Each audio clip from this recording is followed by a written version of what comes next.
Welcome, Skye. It's so nice. Thank I feel you. so nervous. It's nice to have conversation with you and have a bit of a matcha coffee and get to know a bit more about what you're doing, what's your passion, and how you live your life in these times. Because I find it sometimes a bit challenging to live the life in our times at the moment. But yeah, tell me something nice about you. I don't know. What do you like to do in... Me personally? Yeah. I like creativity. Creativity? Yeah. Okay. I like music, I like art, I like anything that's creative. Yeah. I think as a kid I said I didn't care what I did in life as long as it was something artistic. So Okay. yeah, I feel like I followed through with that for the most part. Working with children a lot and as an art director and designer and photographer, yeah. And as a mom as well, right? As a mum, yeah. Yeah, okay. Yeah. How many kids have you got? I have the one. One, the Yes, one, nice. the one. Daughter? Yep, she's 8. Yeah, she just turned 8. Okay. So very rewarding, sometimes very challenging. Okay. Life of a parent, as a single parent, yep. So. And yeah. your name is quite creative, from what you told me. Well, my first name, Yeah. which is actually Sarika. So that's somewhere from the Silk Road, random place name that my parents found. I think they were getting desperate Yeah. at the time. So I hear anyway. It took a while for me to be named, but yes, my whole name is definitely a hippie mouthful. Nice. I didn't like it when I was a kid because, you know, people teased you, but I really embrace it now. I really like it. So, thanks, Mum. Thanks, Dad. Thanks, Mom and Dad, for getting Skye to be alive. And I met you a few months ago in Wellington, and you told me a little bit of initiation, something that you started from a space of being a parent yourself. Yeah. And obviously in conjunction to what's unfolding in our lives at the moment. So I want to kind of maybe have a bit of, just a bit of introduction. What is it that you started? What drove you to do that? It's called The Hood. Yeah. And yeah, tell me more. Okay. I guess as soon as the idea of vaccines started being mentioned, I knew personally what I felt about that, but you know, everyone has a choice, and I think that's the biggest thing that alarmed me about the situation that we've had in the last couple of years is that choice has been removed and transparency has been dubious at best. So once it rolled around to kids being vaccinated, that really started to alarm me because all of my research had shown that there was very little data behind what was going on. And on a personal level, as a parent, I didn't feel like I had a lot of faith in that because I didn't feel like a lot of our questions were being answered. So I had already started sort of a project with The Hood that was very community-based and very supportive. But in talks with a few different individuals and groups, it felt like the rollout of the vaccine for the children was a bit scary. And so we decided to support the families who have filed affidavits to the government to try to stop this rollout. And our intention is not to take choice away from parents. The parents who feel really strongly about needing this vaccine or wanting this vaccine, that's up to them. It's really about making the government accountable, asking the questions and not being told that there's one source of truth and not being called a conspiracy theorist or an anti-vaxxer because you want to look deeper into something. I don't feel like that's okay. Yeah.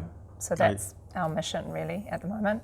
Yeah, and The Hood as well has different branches within community, but currently you guys focus. It will, hopefully. Yeah. That's all on hold, but yeah, the intention is to create communities, and I guess we're sort of tired of dictatorship and we want to band together, and that's one of the most beautiful things that's been happening over all of this period of time. There's been a lot of fear and there's been a lot of negativity, but there's been some amazing things that happen within that, and those are the things I'm really grateful for, the banding Wonderful. together and supporting of just New Zealanders and Do you feel humanity. supported in this journey so far? Because you started the Hood with that intention. It's the only court case, as far as I know, about the rollout of vaccines for children 5 to 12. I believe so. Not that I'm familiar with anything else that is questioning that. And it sometimes can be a lot of pressure to know that, my gosh, am I representing the world, or is it only me, or is it... It's definitely not the only case worldwide. It's the only case in New Zealand. I mean, in New Zealand. Yeah. I mean, because we are in touch through our legal team with pretty much every other case that's going on internationally. So what's encouraging is actually being able to share that information and have incredible experts that are scientific and medical experts. You know, they're not They're not conspiracy theorists. Yeah. They are legitimately experienced in what they do and can speak to the risks. Excuse me, and benefits of which we see very few. I guess the thing is that you can support something if you can see a balance there, and you can see the risk and benefit, and if the benefits do outweigh a risk, then why not? Yeah. Just not seeing it. Yeah. And I've read a lot. I am quite versed in reading PubMed and Science Direct and all sorts of things that I hadn't been before. And that's a great learning journey, and I think informed consent is the biggest thing that we can have, and the choice about what we put in our own bodies, but the responsibility put on a parent or a guardian of deciding for another human being, a human being that has their whole life ahead of them. And when we can't guarantee that something doesn't affect fertility or cause autoimmune issues or heart issues or a long list of issues, if you can't guarantee us that that's a really minimal risk and that there's a reason to take that risk, I just don't think that as a caregiver, as a parent, as a responsible individual, I don't feel like that's something that I can take on board. And I really, really am scared of mandates and things like that. Watching kids go through the peer pressure, watching so many teenagers go out and get this, not because they're trying to protect themselves, but because they want to get their driver's license. Yeah. Because they want to go to the movies with their friends. You know, that's not a reason to have a medical treatment. And, you know, we know that this thing doesn't protect against contracting or spreading this.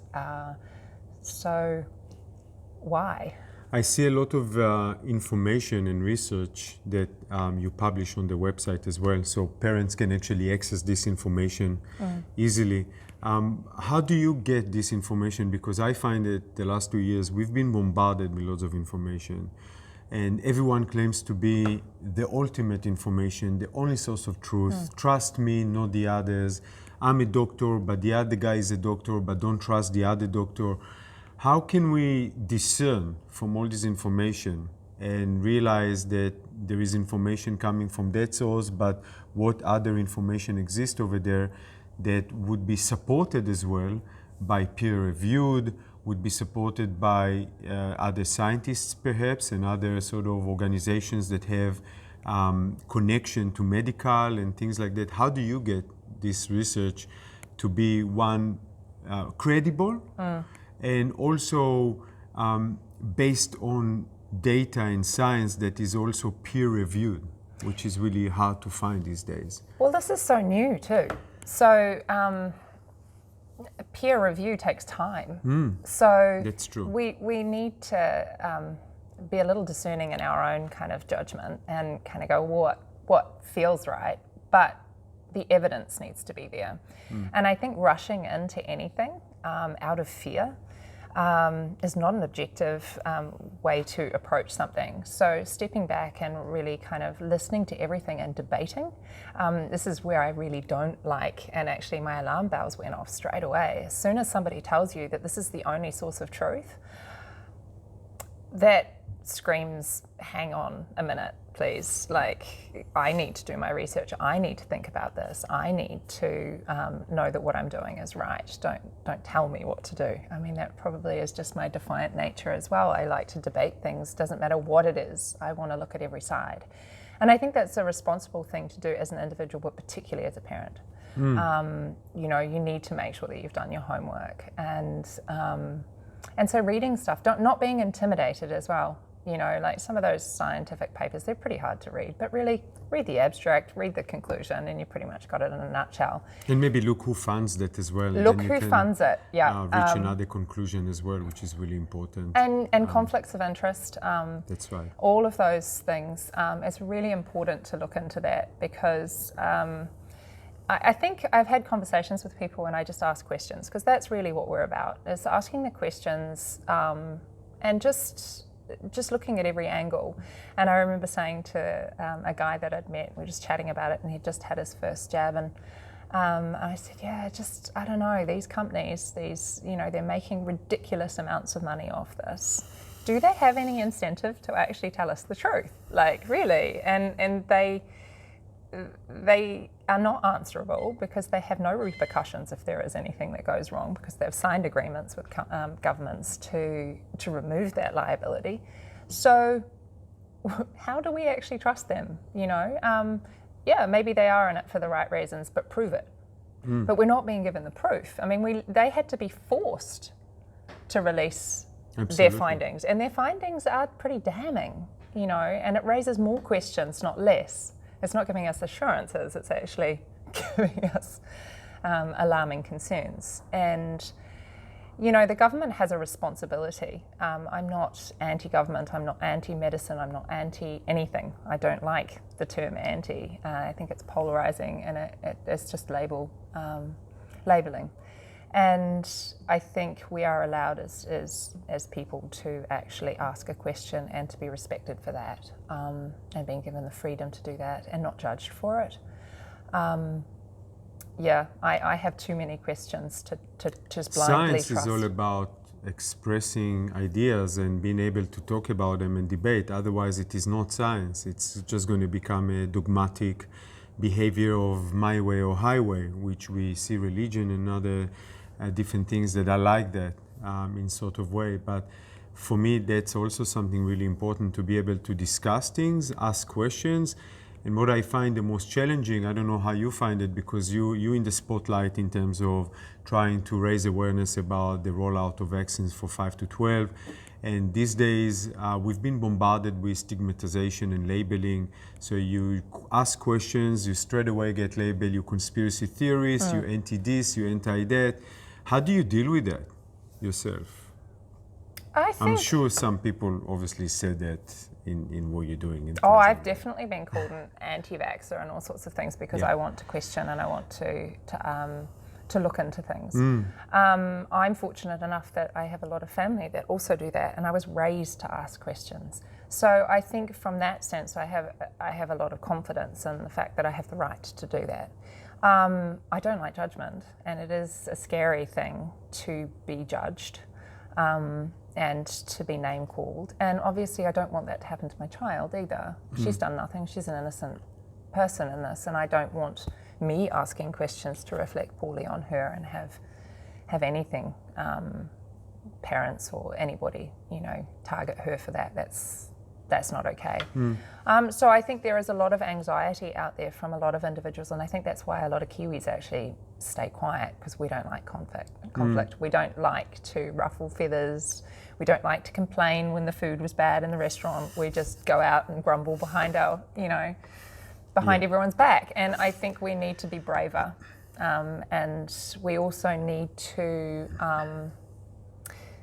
The government has a job to do, and they work for us. They're there to make decisions with the backing and support of the people. And I don't feel like that's been happening lately. And that's concerning for me. I think that the biggest thing is win or lose or whatnot. Obviously, we don't want to lose. You mean the court case? Yeah, in court. Which is in June, yeah? Yeah, so that's June 27th to 28th. Yeah. We're finalising our expert reports this week. They'll be in by Friday. We will eventually sort of release who our experts are, but they're amazing. And I think the biggest thing is to actually have those questions aired so that people who haven't thought to ask them or been too afraid to ask them, they have that information available to them and it's public knowledge, because that's what we haven't been given. Wonderful. And that goes to what you said just now about government. Their role is basically to represent people and represent people in a way in which we can actually talk about things.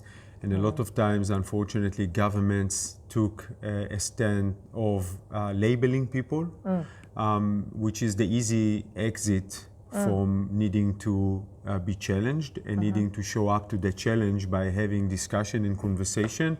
And I feel there is a massive lack in New Zealand political scenery at the moment to actually raise to this challenge by, rather than telling me that you are this or that, maybe let's talk about the people's true concerns. And they're not far-fetched. It's not that my concern that tomorrow lizards are going to come from the sky to maybe eat my legs. The concerns are really valid, and they're based on evidence as well, and they're based on scientific evidence. Why can't we talk about it? And to me, one of the biggest concerns is if governments choose the easy exit and they label people, the history has many stories that the intention is not quite innocent. The intention is not quite for the people. So if I choose the easy way, it's either I can't be bothered being confronted or being challenged, or I know that there is things that I don't want to talk about. Yeah. And that's possibly the case. And to me, if you're really a parent and you just kind of blindly go along with anything, not only being a parent, anyone, it's a massive concern. And if we aren't able to talk about it, it's a massive concern. If you trust anyone, me, government, anyone, even the biggest expert on the planet, it's still a human being. We noticed in the past 2 years how many experts that people trusted were saying mis and disinformation, you know? So the fact that we label someone to be something, whether anti-vax or an expert, it's not either, basically. And so I feel having this sort of understanding and acceptance that this is what it is, we're going to be able to maybe perhaps have better conversation and a bit more meaningful debate rather than, oh no, you this and you that, so I can promote my narrative, my biased narrative, which we all to some degree have that. It's hard sometimes to be objective about something, you know, and I understand it for myself as well. So really, I like what you said, the court case is not necessarily to win or lose. The purpose is deeper than that, right? It is. I mean, this whole situation that we're in is new. And I mean, we don't have data. We don't have history to draw upon. So we're learning. Every expert that has come up, whether it be for the government experts, whether it be the experts that we are referring to, we're constantly having to go back to them and say, what else have we learnt? What do we need to update? You know, what's happening? I mean, children have only been using this, you know, having this treatment, you know, for a matter of months. So we actually don't know yet what effect it's going to have on them. So it's okay not to rush into something when you don't know what's going to happen. And even things that have been around for 100 years, we're still learning about them because our technology is evolving. And to shut down open debate and questioning and the right to just wait, just hang on a minute, that should never be judged and that should never be criticised, and you shouldn't be exiled or, you know. I feel we should be really supportive and feeling great that we can do that. Absolutely. Otherwise, we're just going to be led to paths that we're not necessarily wanting to. Yeah. And then we are there all of a sudden. So yeah, I totally resonate with that as well. So yeah, I'm kind of, you know, apart from wishing you a great journey ahead. And I hope parents can support that feeling of debate, of being able to talk about different things. There is a website, The Hood. It's www.TheHoodNZ.com. nz.com. Yeah. And then there is a Facebook page, Instagram, and you guys need some donations as well, so you can... We do, sadly, with these fights, and I don't like saying it's a fight because I wish we didn't have to fight, to be honest. It's a challenge. It is a challenge. I guess if you want to look at it the way I probably look at it deep down, is that it's almost a transparency seeking mission. Beautiful. It is I like not, that. It's not a fight. It's a transparency seeking mission. It is. We're Perfect. on a mission. Yeah. So, but we need lawyers to do that, and we do need to do that through the courts, because that's basically the realm in which we're in. It's the only way that everybody wrote and requested that we not do this yet, that we wait for more information. There was all sorts of calls. There were OIAs that went to the government asking for more information first. There were requests, there were letters, there were all sorts of things. And the government chose to continue on with this, and they have made claims of safe and effective with the children's vaccine, encouraging people to do it, encouraging people to protect their whānau, their family, to the community and things like that. Now, that's not a child's responsibility. And I think that is what we're trying to raise awareness of, so we need lawyers, to get back to the point. We need lawyers, and as much as they've been amazing and supportive, there is a big financial cost in doing this within the system. A lot of people, I understand, don't trust the system at the moment. They feel quite jaded and like it's not supporting them. I guess my view is it doesn't really matter what system we're doing. It is about raising awareness. Great. But we do need the money to do it. So we are out there kind of campaigning and trying to fundraise to do that. And hopefully to spread more awareness to people who haven't actually really been confident enough to ask the questions or look outside of what the media have been saying. Great. So if you're into TSM, which is Transparency Seeking Mission, I like it. which I like that, please support TheHoodNZ.com.